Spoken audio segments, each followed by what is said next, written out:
Hello everyone, welcome back to mini blog with Anushree. সত্যি বলতে আমি ব্লগ অনেক দিন পরে আবার নিয়ে এসেছি, কারণ আজকাল আমি একটু বডি ট্রান্সফরমেশন, ডায়েট, ফিটনেসে একটু বেশি ফোকাসড হয়ে গেছিলাম। তাই আর আমার ব্লগ করার কোনো মোটিভেশনই আমি পাচ্ছিলাম না, সবই যেন হারিয়ে গেছিলো। কিন্তু উডুপির এত সুন্দর স্মৃতি ক্যামেরায় বন্দি করে রেখেছিলাম, তো এটা যদি না করতাম তাহলে গল্পটা অসম্পূর্ণ থেকে যেত। তো এটা আমাদের লাস্ট দিন ছিল। বিচে আমরা ঘুরে একটু আপনাদের রুম ট্যুরটা দেখিয়ে নিই। তো এই মালপে ভিলাতে আমাদের বুকিং ছিল। Villa Malpe, sorry Malpe villa নয়।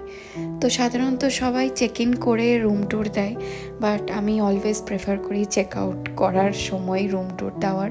তাতে কী হয়, গোটা রুমটাও একটু চেক হয়ে যায়, প্লাস রুম ট্যুরও দেওয়া হয়ে যায়। তো বিশাল বড় একটা রুম ছিল, আর রুমটা এমনভাবে তৈরি ছিল যেটা আমাদেরকে ওরা বলেছিল কোনো একটা ইউরোপিয়ান স্টাইলে বা সামথিং। এই যে উপরের যে ইটগুলো দেখা যাচ্ছে, সেই ইট, রিয়েল স্টোন, এইসব দিয়ে। তো রুমটা সেই রকমভাবে কিন্তু গরম ছিল না, রুমটাকে ঠান্ডা রাখছিল। আর তারপরে এয়ার কন্ডিশন তো ছিলই। আর এটা ছিল ব্যালকনি, আর ব্যালকনি ছিল একদম বিচের সামনেই হচ্ছে সমুদ্র, বিচ। মজার ব্যাপার হলো, আগোটা থেকে আমরা 50% ডিসকাউন্টে এটা বুক করেছিলাম। এটার প্রাইস প্রায় 8 থেকে 9 হাজার টাকার মতন পার নাইট, বাট আমরা এটা 50% অফে পেয়ে গেছিলাম। রুম টুর শেষ করে তাড়াতাড়ি ব্রেকফাস্ট করে নিয়েছিলাম, কারণ আমাদেরকে বেরোতে হবে ব্যাঙ্গালোরের পথে, অনেকটাই টাইম লাগবে। ঝটপট ব্রেকফাস্ট সেরে আমরা বেরিয়ে পড়েছি। এই ফেরার পথটাও যেন একটা গুরুত্বপূর্ণ অংশ হয়ে গেল এই ট্রিপের। রাস্তার দুই পাশে সারি সারি নারকেল গাছ, মাঝে মধ্যে সমুদ্রের ঝলক, আর এই সুন্দর কোস্টাল রোড ধরে গাড়ি চালানো, পুরো অভিজ্ঞতাটাই একটা অসাধারণ ছিল। আমি উডুপিতে আবারও আসবো, জানি না কবে, কিন্তু আবারও আসবো। যতবার এসেছি ততবারই খুব সুন্দর লেগেছে আমাদের উডুপি।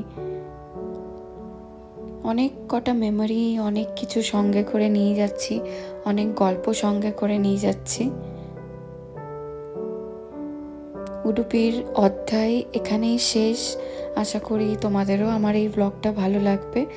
আবার আরেকটা নতুন ব্লগ নিয়ে আমি আসব, নতুন কোনো জায়গার গল্প নিয়ে।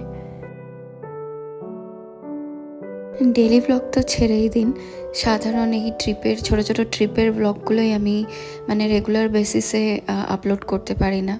ব্লগটা যেহেতু আমার কাছে খুব একটা ইম্পর্ট্যান্ট জিনিস নয়, যখন পারি, যখন ইচ্ছে হয় করি, না তো করি না। বিকজ ব্লগে অনেক এফর্ট লাগে, ক্যামেরা ধরে থাকতে হয় অফকোর্স, সারাক্ষণ শ্যুট করতে হয়, রেকর্ড করতে হয়, ওগুলোকে এডিট করতে হয়, ভয়েস ওভার দিতে হয়। ইটস রিয়েলি টাইম কনজিউমিং, যেটা সবার পক্ষে সম্ভব নয়। আমি কিছুদিন তো করেছিলাম, এখন কিন্তু আর একদমই সম্ভব হচ্ছে না, আর প্রায়োরিটির মধ্যে খুব একটা পড়ে না। যাই হোক, আশা করি এই ব্লগটা ভালো লাগবে যারা আমার ব্লগ দেখে। আমি জানি না, আমার ব্লগ খুব কম ভিউজ আসে, তাতে কোনো প্রবলেম নেই। তো যতজনই দেখে, 1জন 2জন 4জন, that's okay. Thank you so much সাথে থাকার জন্যে, পাশে থাকার জন্যে। আবার আসবো। Till then, take care, bye bye, ভালো থাকবেন, টাটা।